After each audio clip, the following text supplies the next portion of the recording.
If you've ever had the opportunity to work with a close friend or family member, then you know how important it is to separate your personal relationships from your professional practice. It's too easy for things to go wrong in a real estate transaction, and the last thing you want to have happen is a relationship to get damaged as a result.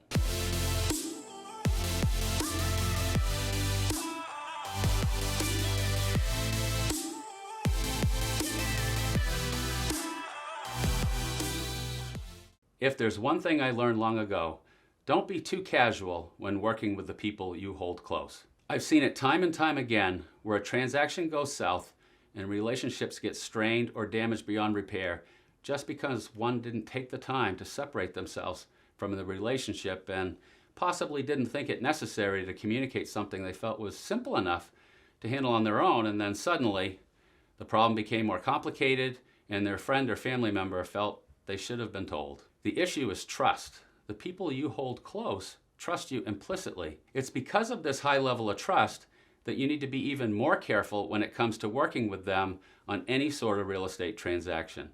You need to be extra careful and be upfront and clear about everything, just in case something goes sideways. You don't want your relationship to go sideways as well. Ergo, the Imaginary Realtor Hat.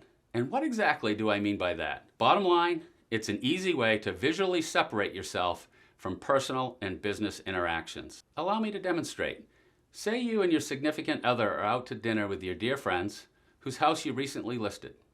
You're enjoying a great steak and a fine glass of wine when all of a sudden, Mrs. Seller asks a question about the open house you have scheduled for this coming weekend. Now, without hesitation, I put down my fork and glass of wine and say, "Hold that thought," and casually reach down to the side of my chair and pull out my imaginary realtor hat and proceed to pretend to place it on my head.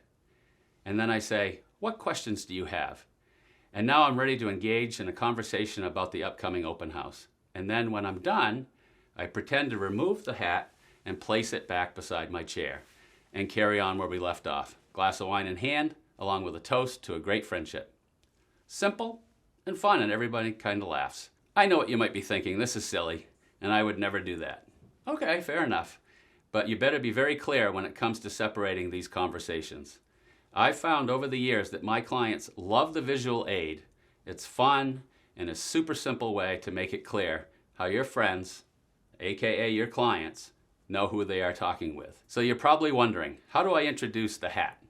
It's very simple and powerful, and I make it a part of my very first business meeting. When we are all sitting together to discuss their real estate needs, I bring up how important it is to maintain clear separation between our personal and business relationships. Then I bring up the Imaginary Realtor Hat. It's amazing how serious the conversation becomes. And I've always believed that my friends respected how important it was that they saw a clear difference between John, my friend, and John, my realtor. The visual is so impactful that it's fun to see their reaction when I pull it out at the soccer field or at a family gathering. We always have a laugh afterwards, but it solidifies how valuable our relationship is and how much I respect the trust they have in me. I really hope that this has made an impact on your business. I know it has on mine. So get the Imaginary Realtor Hat today. It's free. Create the experience your clients will love to talk about.